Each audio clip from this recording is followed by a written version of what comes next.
Biblias en Primera de Pedro, capítulo 3. Primera de Pedro, capítulo 3, versículos 1 al 8. Primera de Pedro, capítulo 3, y vamos a leer del versículo 1 al 8. Dice la palabra del Señor: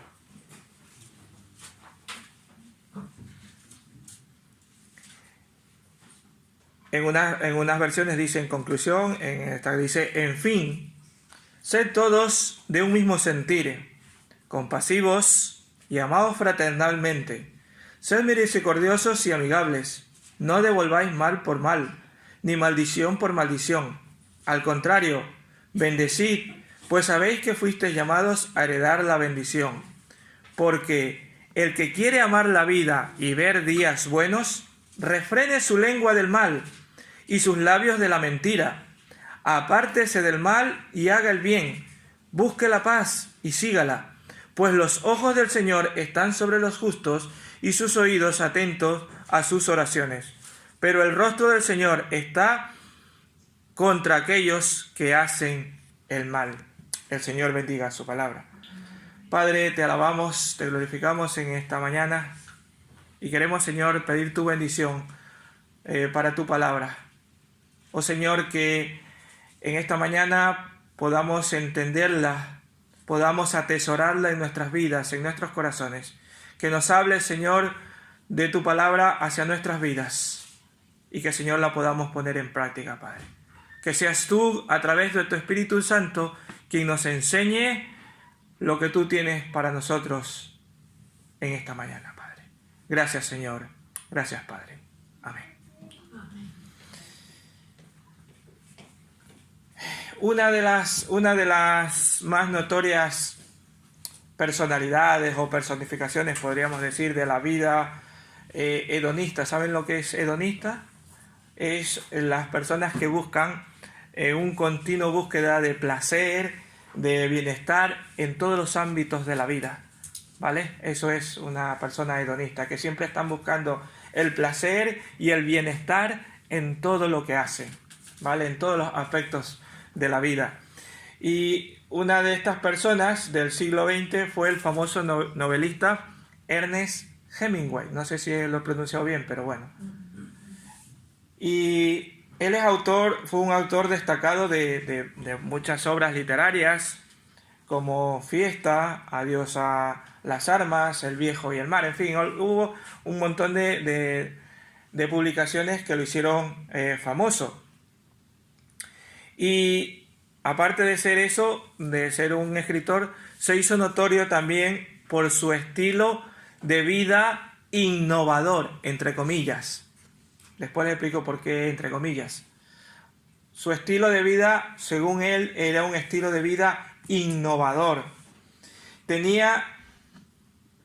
ahora les digo por qué entre comillas. ¿Por qué? Porque tenía poca consideración por las enseñanzas de la Biblia. Ya se pueden imaginar, ¿verdad? Poca consideración a las enseñanzas de la Biblia o a los sistemas tradicionales de moralidad. A él eso le daba igual. Él buscaba, entre comillas, la buena vida y la buscaba con determinación. Sabemos que su talento literario le trajo fama, prestigio, dinero, y eso le permitió estar en todo tipo de ambientes y de placeres, podríamos llamarle, de este mundo, donde hacía expediciones de caza, que en esos tiempos era la gente que tenía dinero que lo podía hacer, ¿verdad? Pesca, fiestas, reuniones con celebridades, hacía reportajes de las guerras, en fin. Sin embargo, nada de eso le proporcionó ninguna satisfacción genuina o duradera. Todas eran pasajeras. Tanto es así que su vida terminó de una manera trágica. Dice el historiador que en 1961 él mismo se mató con una pistola en su cabeza. Después de vivir supuestamente su vida innovadora, terminó él mismo suicidándose porque no encontró satisfacción en ninguna de las cosas que había hecho. Y él iba a todos los sitios que iba y además de todas las cosas que hacía, no faltaba que cada noche durmiera con una mujer distinta. Sí, así como lo escucha. Y era su modo innovador de vida. Y saben que esta clase de personas no solamente ahora en el siglo XX.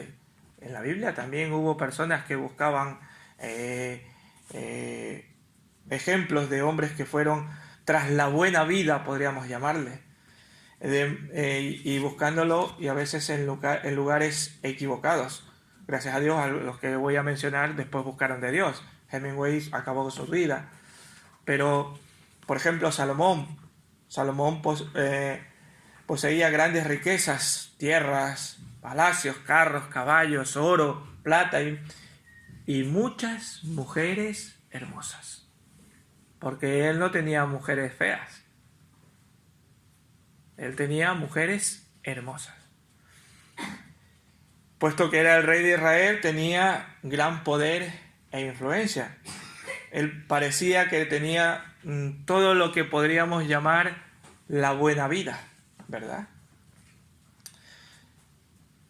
Inclusive cuando una reina lo visitó, la reina de Saba, se quedó maravillada. Ahora pueden decir los jóvenes, se quedaron flipando, ¿verdad? Eso es el término que utilizan los adolescentes jóvenes, ¿verdad? Se quedó maravillada e impresionada de tanta riqueza que tenía a Salomón. Pero él mismo, al final casi de sus días, dijo en Eclesiastés 2:17, no hace falta que lo busquen, dijo: aborrecí por tanto la vida, porque la obra que se hace debajo del sol me era fastidiosa, por cuanto todo es vanidad y aflicción de espíritu. Aborreció la vida, toda aquella que había debajo del sol, después de que había disfrutado supuestamente la buena vida. Salomón llegó a darse cuenta de que esa buena vida, esos grandes logros, esa mucha educación, no le satisface, sino la única satisfacción que tuvo fue en Dios. Tampoco encontró placer en las posesiones materiales y todas estas cosas. ¿Por qué digo esto? Porque, hermanos, la vida de un cristiano a veces se puede dar que quiera buscar la buena vida. Y, hermanos, la vida de un cristiano no solo se expresa a veces por lo que dice, sino también por lo que hace.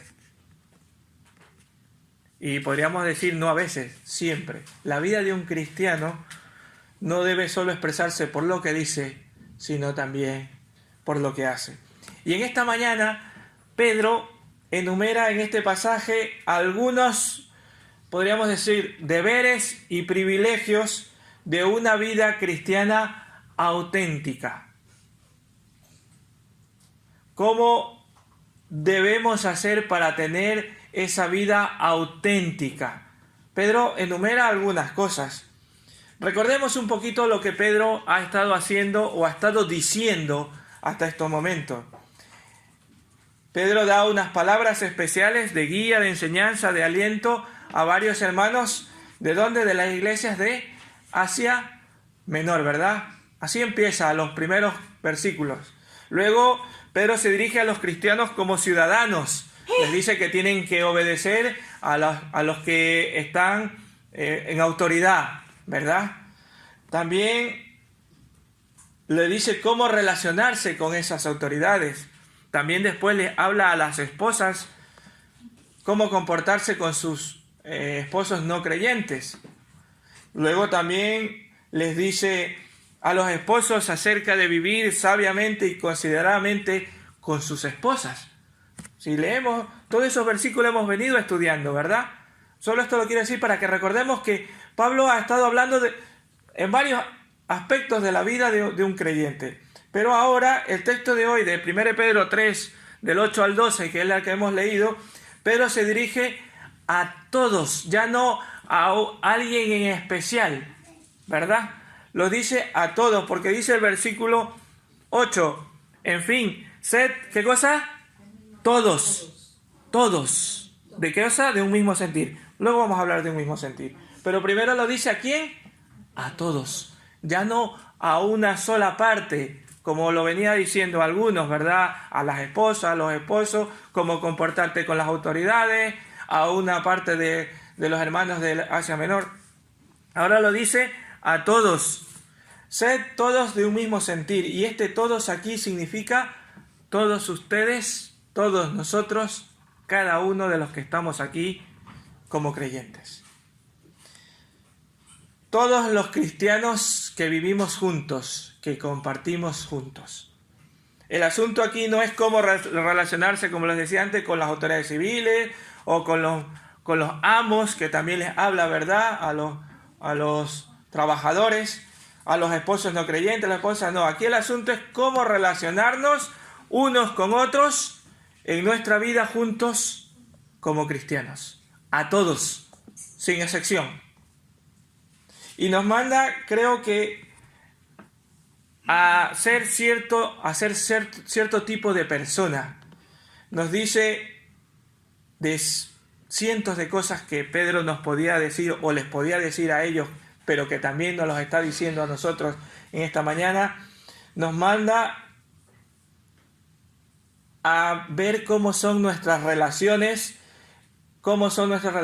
al vivir juntos, al compartir juntos en una iglesia. ¿Qué nos dice? Nos manda a ser cierto tipo de personas y aquí entra, dice, nos da creo que una lista. Yo he sacado por lo menos 5 cosas de las cuales Pedro les manda a estos hermanos, a todos, y nos manda a todos nosotros. Pero hermanos, estos principios o estas 5 cosas que los manda, humanamente es imposible de hacerlo. Es imposible sin la obra de la misericordia de Dios y que el Señor haya hecho esa obra en nuestras vidas a través del nuevo nacimiento, a través del Espíritu Santo en nosotros. Revisemos estos 5 rasgos de esta persona que nos manda a ser Pedro. Nos llama a ser, según el versículo 8, primero nos dice, sed de un mismo, como dijo Daisy, de un mismo sentir. Es decir, que tengamos una mentalidad común. No necesariamente de los mismos gustos, ¿vale? Porque somos personas diferentes y nos gustan diferentes cosas. Y si no, todos estuviéramos vestidos de la misma manera, ¿verdad? A unos nos gusta camisas amplias, a otros les gusta camisas más ajustaditas, a otras les gusta por fuera, a otras les gusta... Las mujeres, los modelitos, ¿verdad? Como les gusta cambiar, a todos nos gusta algo diferente. Pero sí nos manda Pedro a que seamos de un mismo sentir. En otras palabras, ser del mismo pensamiento y juicio sobre las cosas esenciales de la vida, como cuáles, como Dios, como la salvación, como la virtud. A eso nos manda a hacer, a que seamos de un mismo sentir. También nos dice que seamos de un mismo sentir. ¿Qué cosa coma pone? Compasivos. Esto de ser comprensivos o compasivos, sentir lo que otro siente para poder responder con sensibilidad a las necesidades de los demás. Es difícil, pero nos manda a hacer eso, a ser compasivos. Generalmente las personas que son compasivos no llegan a decir, sé cómo te sientes. Ni siquiera lo dicen, porque ya los saben cómo se siente aquella persona. Y tampoco lo dicen porque a veces la persona que lo escucha no le toma ni atención. Esto, por ejemplo, cuando alguien fallece y nos pueden llegar a decir, sé cómo te sientes. Cada persona siente de una manera diferente. Es mejor, hace unos días creo que Adolfo o algo así creo que decía, que a veces es mejor ir y darle un abrazo que decirle cualquier palabra. Ser compasivos, saber ponerse en los zapatos de esa otra persona. Es difícil si no estás con la obra del Espíritu Santo en tu vida. La verdadera comprensión es una forma de ser bastante silenciosa e intensa en el tiempo. También nos dice en este mismo versículo que seamos, ¿qué cosa? Que nos amemos fraternalmente o amigablemente. Fraternalmente, ¿verdad? No significa verse unos a otros como extraños, ¿verdad? Como conocidos o como familiares distantes, sino como una familia cercana, fraternales, amigables, ¿verdad? Que seamos como una familia cercana. Y gracias a Dios vemos que somos pocos, porque de esa manera podemos ser así. Podemos ser amigables, fraternales, porque nos conocemos todos. Eso en una iglesia grande es difícil. Es complicado ser así. Porque no te conoces, la mitad de la iglesia no se conoce. Nos manda a ser fraternales. Y esto no quiere decir que no podamos tener diferencias los unos con los otros. A ver en qué familia no hay diferencias, ¿verdad? Y intercambios de palabras. Pero nos manda a ser fraternales, a estar cercanos los unos de los otros. Y eso si no hace la obra del Espíritu Santo en ti, difícil va a ser fraternal, ¿verdad? La mayoría de las veces somos muy distantes, ¿verdad? También nos manda, amados fraternalmente, después dice que sed misericordiosos. Y esto no es una palabra acerca de la conducta, sino más bien del pensamiento, de los de adentro, de lo más profundo de nuestro pensamiento, de nuestro corazón. A ser misericordiosos es estar dispuesto a ayudar a los demás. Hermanos, es exactamente lo contrario a la hipocresía. Y el hipócrita, el que tiene hipocresía, finge sensibilidad, pero lo que siente es malicia. Y el Señor, a través de Pedro, les mandaba a estos hermanos y nos manda a nosotros a ser misericordiosos, unos con otros. A continuación, en ese mismo versículo nos dice qué cosa, y es el quinto. ¿Qué cosa? Amigables. En otras palabras, de un espíritu humilde. Nuevamente no se refiere a que finjamos el rol de ser un sirviente, sino que desde nuestro interior, con toda autenticidad, podamos decir y tengamos ese espíritu de humildad. En otras palabras, nos manda a sentir que somos completamente dependientes de Dios. Es la única manera en que podamos llegar a ser humildes, cuando dependemos completamente de Dios. Cuando toda nuestra vida, nuestro respirar, nuestra inteligencia, nuestra estabilidad emocional, la fe, la seguridad, todo la sintamos a través de nuestro Dios. Que sintamos que somos frágiles, que nuestra vida sin Dios no somos nada. Entonces seremos humildes. Cuando empezamos a sentir que por nuestras propias fuerzas podemos, queremos y somos valientes y que seguimos y que podemos nosotros, todo lo podemos, ya la humildad se está alejando de nuestras vidas.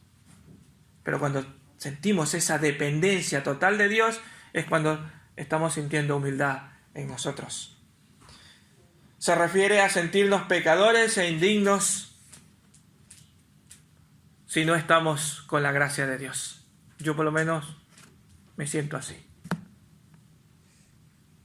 Les digo desde lo más profundo de mi corazón. Yo me siento indigno, completamente indigno de servir al Señor. Y es lo que nos manda el Señor, a tener ese espíritu de humildad. Estos son 5 rasgos o 5 descripciones que deben salir desde nuestro interior. No es principalmente de cómo actuar, sino de cómo sale desde lo más profundo de nuestro ser. Una mentalidad común, ¿verdad? Ser compasivos, en los sentimientos, un amor familiar, ser fraternales, ¿verdad? Agradables, estar dispuestos, ser de humilde espíritu. Todas estas cosas salen desde lo más profundo de nuestro corazón y, como les decía antes, eso es algo inusual en una persona. Esto solo se puede responder al llamado de Dios, cuando mediante la misericordia de Dios aceptamos esa gracia, ese amor de nuestro Dios y el Espíritu Santo empieza a morar en nosotros. Es cuando podemos sentir todas estas cosas. Pero podemos llegar a decir, al escritor, que no soy yo el que lo digo, lo dice el escritor, lo dice Pedro, podemos llegar a decir, pero Pedro, yo no soy así, me estás pidiendo algo que yo no soy. ¿Verdad que lo podemos llegar a decir perfectamente? Y la respuesta creo que sería, la respuesta de Pedro, y creo que la respuesta de cada uno debería ser, debemos nacer de nuevo. Si no naces de nuevo, el Espíritu de Dios no está realmente en ti, no habita en ti, y entonces no podrás hacer todas estas cosas. Debes nacer de nuevo. Debes creer que Cristo es tu Señor y tu Salvador, y Él debe ser tu esperanza y tu anhelo cada día. Y entonces florecerá en ti si confías en la gracia futura del Señor. Vamos a Isaías 26, 3 y 4. La palabra del Señor dice que cómo debemos buscar del Señor para poder llegar a hacer todas estas cosas y que puedan fluir desde lo más profundo de nuestro corazón estas 5 cosas. Isaías 26, versículos 3 y 4, dice: al de firme propósito guardarás en perfecta paz, porque ¿qué cosa? En ti confía. Confiad en el Señor para siempre, porque en Dios el Señor tenemos ¿qué cosa? Fortaleza. En otra versión dice, tendremos una roca eterna. Tendremos fortaleza, tendremos una roca en el cual podamos refugiarnos. Si confiamos en el Señor, podemos llegar a hacer estos 5 rasgos de esta persona. Si no, no. Difícil.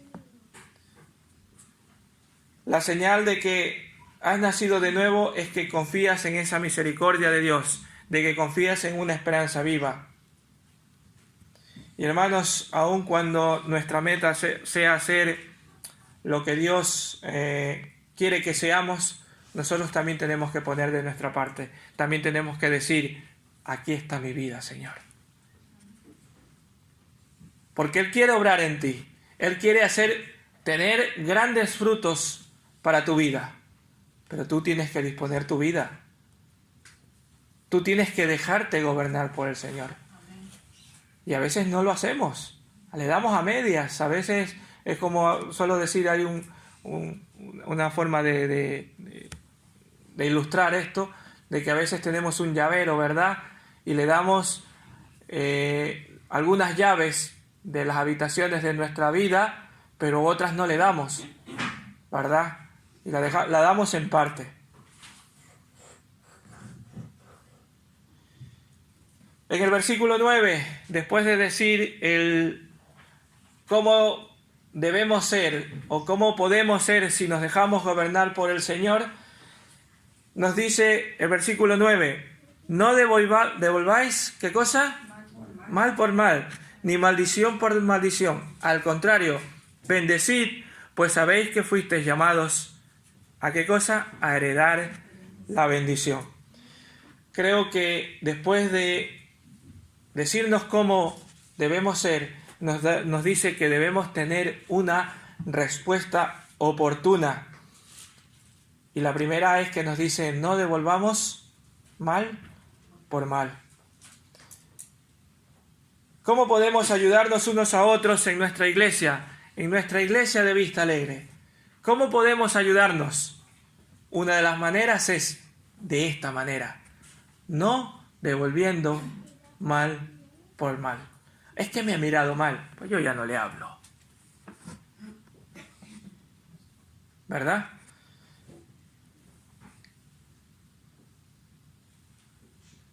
Pedro dice que a causa de esta transformación interna que habla en el versículo 8, de un mismo sentir, de tener compasión, de ser fraternos, de tener misericordia, de tener humildad, les repito para que no se nos olvide.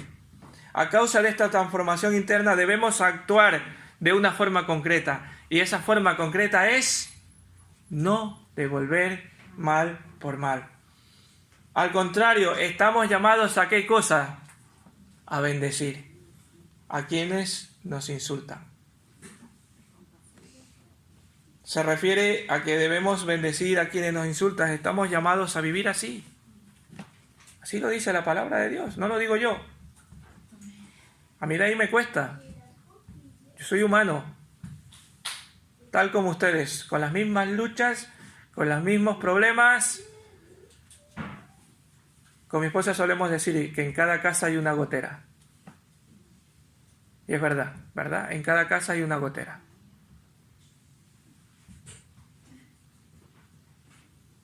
Algunos suelen decir, es que en mi casa no hay gotera, está el techo abierto. ¿Verdad? Lo he escuchado, en mi casa no hay una gotera, está el techo abierto completamente de tantos problemas que hay dentro de casa. ¿Verdad? Pero todos tenemos alguna dificultad y problemas dentro de casa, ¿verdad? Y aquí en la iglesia también lo hay. Pero nos manda el Señor a que no respondamos de esa manera, ¿verdad? En otras palabras, no es bueno devolver por mal o insulto por insulto. Lo que nos dice es que debemos y estamos llamados ¿a qué cosa? A ser compasivos, a bendecir a quienes, aunque nos estén maldiciendo, aún así, a bendecirlos. Nuestro llamado no es devolver mal por mal, sino soportar pacientemente. Pacientemente. Y eso es difícil humanamente, ¿verdad? Como hace unas semanas que me tocó decir, a veces da ganas de coger y darle un bofetón. ¿Verdad? Hermanos, si quieres conocer el llamado en tu vida, yo les quiero dejar dos textos de aquí de Primera de Pedro. El 2.21 y este que hemos leído, el 3.9. ¿Alguien lo puede leer el 2.21, por favor? Primera de Pedro 2.21. Y para esto fuiste llamado, porque también Cristo padeció por nosotros, dejándonos ejemplo para que sigáis sus pisadas. Uh-huh. Y si leemos desde el versículo 20, dice que aunque nos persigan, aunque nos persigan, nos digan lo que sea, ¿qué cosa? Hemos sido llamados a soportar. Porque en Cristo tenemos ejemplo. En Cristo tenemos ejemplo. Creo que el propósito o el llamado de nuestra vida en el Señor está en estos dos versículos, en el 2.21 y en el 3.9 que lo hemos leído, ¿verdad? Somos llamados a bendecir, a soportar injustamente a veces lo que nos hacen mal o nos injurian. ¿Por qué? Porque hemos sido llamados a heredar también, ¿qué cosa? Una bendición. En la última parte de este versículo 9 nos dice, porque fuiste llamados a heredar ¿qué cosa? Bendición. Si soportamos todas estas cosas, vamos a tener una bendición suprema. ¿Verdad? Y ese debe ser nuestro objetivo, decir, yo voy a soportar, el Señor, tú me vas a ayudar a soportar de todas estas cosas, porque tú me vas a dar esa bendición allí al final de mis días, o cuando tú vengas. Fuisteis llamados a heredar la bendición, y Pedro lo deja claro al declarar que los creyentes han sido llamados a heredar esta bendición. Y lo recibimos libremente, porque lo aceptamos, ¿verdad? Y esta bendición no es porque nosotros la merezcamos, sino que es un regalo que Dios nos va a dar y que nos está dando. Nuestra bendición futura es algo que no ganamos por nuestras obras, no es por nuestros merecimientos, sino por gracia y por amor del Señor. La bendición que será heredada no es ganada, sino que, como digo, será entregada por gracia y no por méritos. El versículo 10 dice, bueno, vale, vas a sufrir, vas a tener todo esto, pero ¿por qué? Dice el versículo 10 y empieza con esa parte. ¿Por qué? Porque el que quiere amar la vida y ver días buenos, luego vamos a ver todas esas cosas. Porque el que quiere amar la vida y ver días buenos. ¿Recuerdan a este hombre que yo le he dicho antes, llamado Hemingway, cómo quería vivir la vida buena y tener días buenos? Y al final, nada de eso, ¿verdad? Hay en la declaración de independencia de los Estados Unidos, contiene una frase muy conocida: la vida, la libertad y la búsqueda de la felicidad. Dice textualmente esa frase en la Declaración de Independencia de los Estados Unidos. Y su autor, que fue Thomas Jefferson, lo puso porque dice que Dios otorgó eso a las personas. Le otorgó vida, libertad y búsqueda de la felicidad. Eso es lo que él pensaba y por eso lo puso allí en la Declaración de Independencia.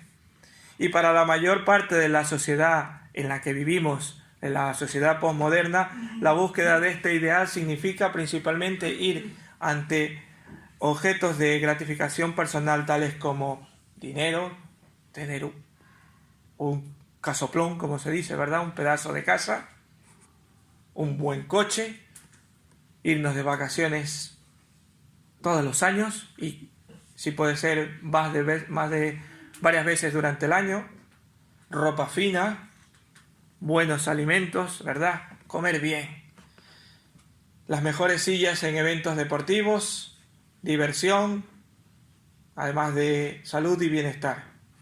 Y eso en ocasiones lleva a las personas a aspectos hedonistas, ¿verdad? De buscar esta búsqueda de placer y de cosas en la vida, y les lleva a, como Hemingway, a sexo promiscuo, a tener con muchas mujeres, con muchos hombres, a consumo de alcohol, porque dice los jóvenes ahora, si no hay en una reunión, si no hay alcohol, no hay diversión.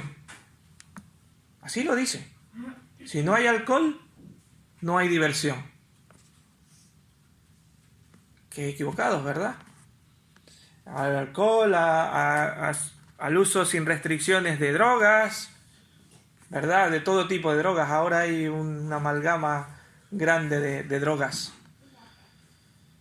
No obstante, la triste realidad que es que tales cosas, tales sustancias y todas estas cosas solo son temporales. Temporales. Creo que la palabra ¿por qué?, que empieza aquí con este versículo 10, vincula al versículo 8 y 9 de antes. ¿Por qué tienes que hacer todas estas cosas? ¿Por qué? Porque si quieres amar la vida, ¿y qué cosa? Y ver días buenos. ¿Qué tienes que hacer? Vale, primera cosa. Y aquí, antes recuerdan que les di 5 cosas desde la parte interior. Ahora estas son 5 cosas. Qué sabio eras, Pedro. Daba 5 cosas desde la parte interior y ahora da 5 cosas desde la parte exterior que tenemos que hacer.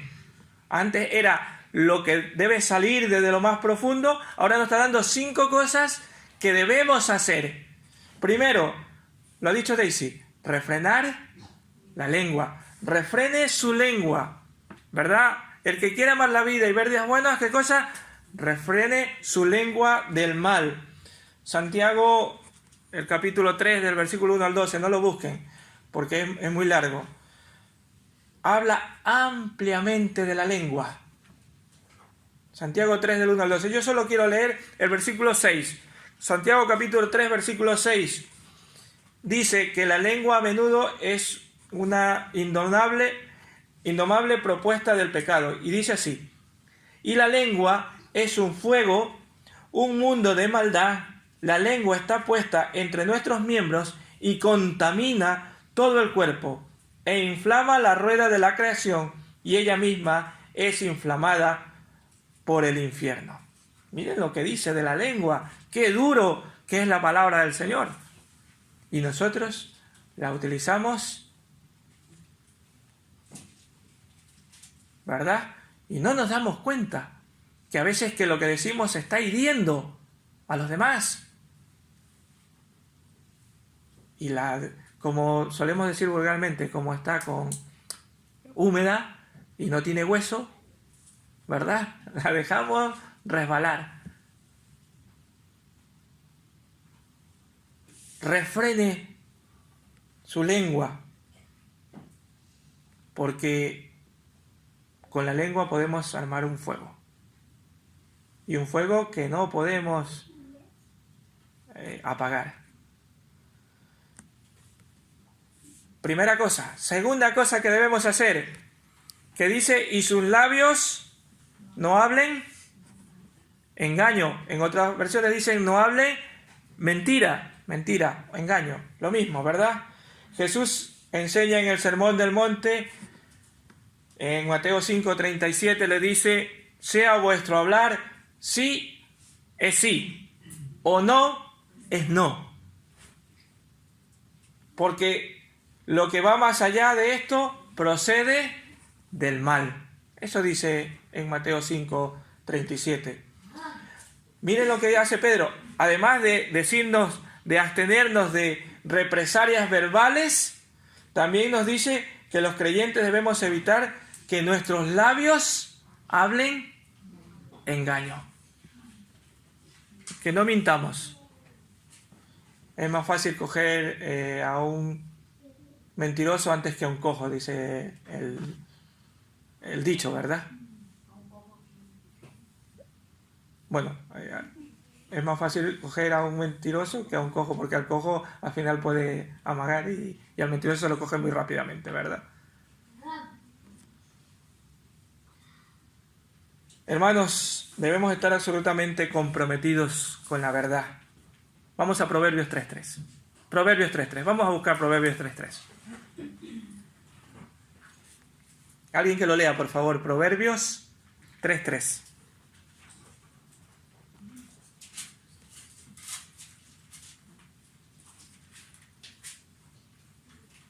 Que el amor y la verdad no se separen de ti. Átalos a tu cuello, grábalos en tu corazón. Gracias.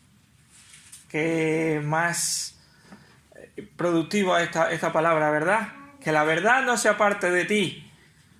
Inclusive, como nos ponemos una cadena que nos atemos al cuello para que no nos olvidemos de que debemos hablar con la verdad. Y hermanos, estos asuntos del habla no se controlan solo en la boca, sino desde lo interior. Porque como dice Mateo 12:34, porque de la abundancia del corazón habla la boca. Tercero, el versículo 11, que dice: apártese del mal. Hermanos, si queremos amar la vida y ver días buenos, refrenemos nuestra lengua. Nuestros labios no hablen mentira. Y por tercero, que nos apartemos del mal. La connotación podemos decir que de apartarse del mal es volverse del camino equivocado. Es como si yo voy aquí y hago esto. Al lado contrario. Justo al lado contrario. Apartarnos del mal. No irnos allí. Está el mal aquí, pero yo me voy allí, un poco de ladito. Es que a mí no me hace nada. ¿Verdad? No. Huye. Hay una parte que le dice: huye de las pasiones juveniles. Me parece que es Pablo a Timoteo. Que le dice: huye de las pasiones juveniles. Huye. José, cuando fue tentado de esta mujer de Potifar, ¿qué es lo que hizo? salió corriendo, justo al lado contrario. Huir, apartarse, apartémonos del mal. No estemos coqueteando con el mal. Ahí, coqueteando con este. Bueno, si es que a mí no, yo puedo estar en estos sitios porque no me hace nada. Al final termina este. Yo me reúno con esta persona. Me puedes decir es que quiero yo predicar, sí, pero habrá otros momentos y otras circunstancias en las que puedas predicar a esas personas. Apártate del mal. El verbo apartarse es el rechazo intensamente fuerte de lo pecaminoso. Y esto también tiene que ver con nuestros pensamientos. Intentar que cuando lleguen esos malos pensamientos desaparezcan. Porque si le damos cabida se van quedando. Y cuando acuerda ya estamos metidos en todo esto. 4. Si queremos amar la vida y vivir días buenos, como cuarta cosa, ¿qué cosa? Dice, haga el bien. Hagan el bien. Se puede llevar al pie de la letra las indicaciones anteriores. Sin embargo, el vivir cristiano se trata también de hacerlo bien o hacer lo correcto, ¿verdad? Y esto tiene que ver con todas las circunstancias de nuestras vidas. A veces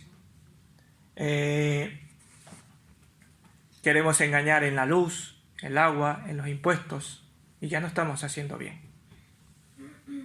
Ya, aunque no lo digamos, no con nuestra boca, pero no estamos haciendo como Dios manda.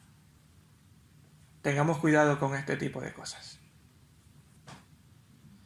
Hacer el bien. Pedro manda a sus lectores a hacer el bien, lo cual es excelente en calidad y expresa una profunda virtud.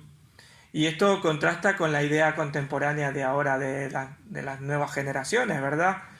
Que la buena vida es cada cual hace lo suyo, lo que bien me parece está bien, si a mí me parece bien, está bien, ¿verdad? Y cualquier cosa que te sienta bien, hazlo sin problema. Como lo que hay ahora, ¿verdad? Sexo ilícito, drogas, alcohol, entretenimiento excesivo, sin sentido, en fin. Y quinta cosa, no quiero alargarme más por la causa del tiempo. Quinto, que dice, busque la paz y sígala. La idea no es tanto de solo buscar, sino ¿qué cosa? Seguirla. Buscar la paz y seguirla. Los cristianos deben buscar la paz y seguirla de una forma activa, incluso aunque nos persigan, aunque nos llamen locos, ¿verdad? El versículo 12, después de decir qué cosas tenemos que hacer para tener una buena, amar la vida y tener días buenos, nos da como un incentivo. Pedro nos da un incentivo y nos dice, pues los ojos del Señor, ¿qué cosa? Están sobre los justos, están sobre nosotros. Aquí la cita de Pedro toda esta cita es, si ustedes lo buscan en Salmos 34 del 13, 14, 15 y 16, es exactamente esta que está aquí.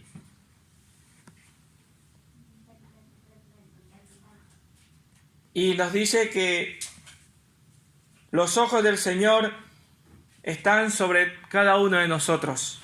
Y esto debe incentivarnos a decir, el Señor me está mirando, me está ayudando, está conmigo, yo puedo vencer.